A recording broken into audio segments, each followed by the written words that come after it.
The gun clicked louder than her heartbeat, and in that frozen second, she thought this was how her daughter would remember her, or worse, not remember her at all. Before we dive into what happened next, take a moment, because stories like this remind us what truly matters. If you believe in courage, unexpected heroes, and second chances, make sure to like this video and subscribe, because this story will stay with you long after it ends. It was supposed to be just another late evening for Amara Khan, the CEO of a fast-growing tech company that had consumed nearly every waking moment of her life. Her office lights were still on while the rest of the building had long gone dark. Papers were scattered across her desk, her phone buzzing endlessly with emails she didn't have the energy to answer. At home, her 6-year-old daughter, Lila, was waiting. Or at least, she had been. Amara had missed dinner again. She leaned back in her chair, rubbing her temples. Just a little more, she whispered to herself. Just a little more, and everything will be secure, for her. But security, she was about to learn, doesn't always look the way we expect. When Amara finally left the building, the parking garage felt unusually silent. The echo of her heels bounced off the concrete walls, sharp and lonely. She gripped her bag tighter, her instincts prickling. Something didn't feel right. Then it happened. A shadow moved. A man stepped out from behind a pillar, his face partially hidden, his clothes worn and rough. In his hand, something metallic caught the dim light. "Don't scream," he said quickly, his voice tense, not threatening but desperate. But fear doesn't wait for logic. Amara gasped, stumbling back, her heart slamming against her ribs. "Take whatever you want," she said, her voice shaking. "My bag, my car, just don't hurt me." The man froze, clearly not expecting that reaction. "No, I'm not here for that," he said, taking a cautious step forward. "Listen to me, stay back," she shouted, panic rising. And then, a faint sound, a child's cry, not from her, from somewhere nearby. Both of them turned. It was coming from the backseat of Amara's car.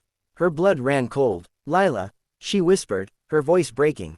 She had picked her daughter up from a neighbor earlier and let her sleep in the car while she ran inside, just for a minute. That minute had turned into 2 hours. The man didn't wait. Before Amara could react, he rushed past her toward the car.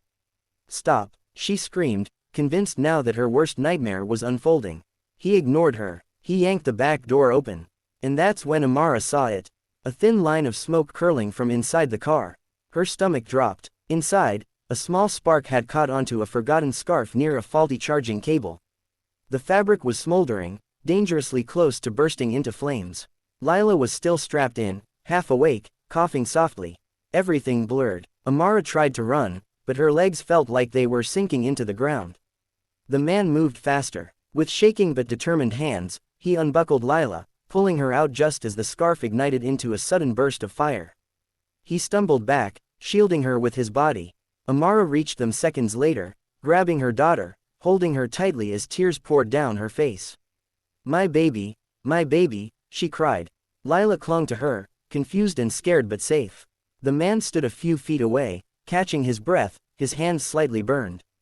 For a moment, no one spoke. Then Amara looked up at him, really looked this time.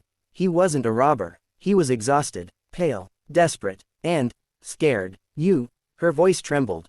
"You saved her." He nodded once, brushing it off. She needed help. Amara's eyes filled again, but this time with something deeper than fear, realization. "I thought," she hesitated, ashamed. "I thought you were trying to hurt us." He gave a faint, tired smile. "Most people do." There was a long pause. "What's your name?" she asked quietly. "Samir." That night didn't end there. Amara insisted on taking Samir to the hospital to treat his burns. He resisted at first, but eventually gave in, not for himself, but because Lila refused to let go of his hand. Over the next few hours, the truth came out. Samir wasn't a criminal. He was a single father. His daughter, Aisha, was in the same hospital, fighting a severe illness he could barely afford to treat. He had been in the parking garage because he couldn't pay for another night inside, and security had asked him to leave. He had nowhere else to go. "I saw the smoke," he explained simply. "I just reacted." Amara listened, her chest heavy with guilt. All her life, she had believed she understood struggle. She had built her empire from nothing. She had fought her way to the top. But somewhere along the way, she had stopped seeing people. Really seeing them. The next morning, everything changed.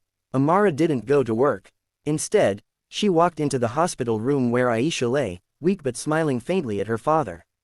Samir looked up, surprised. "You didn't have to come back," he said. "I know," Amara replied softly. "But I wanted to." She took a deep breath. "I spent years building something I thought would protect my daughter," she said.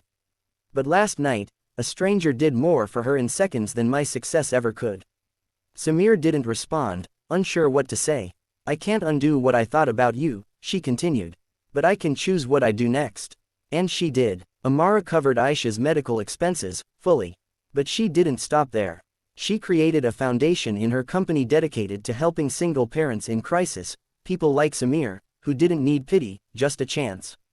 Weeks passed. Lila recovered completely. Aisha began to heal, and something unexpected grew between their families, not charity, not obligation, but genuine connection. One evening, months later, Lila asked a question that stayed with Amara forever. "Mom," she said, "why were you scared of him that night?" Amara paused, searching for the right words.